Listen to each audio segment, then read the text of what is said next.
In this video, I'm going to show you how to use coins on AliExpress.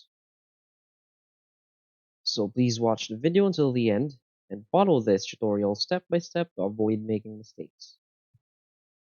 So let's get started. So the first thing we want to do is to go open our AliExpress application. So from here in our AliExpress app, what you want to do is to tap on your account section in the lower right corner of the screen.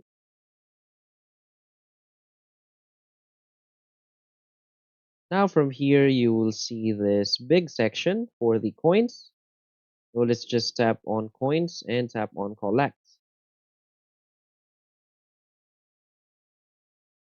And as you can see right here, there are products or items that you can buy using your coins. So this still depends on the seller if they will allow coins as a payment option in their products. Also, there are some products that you can still buy using money, but use coins as a discount.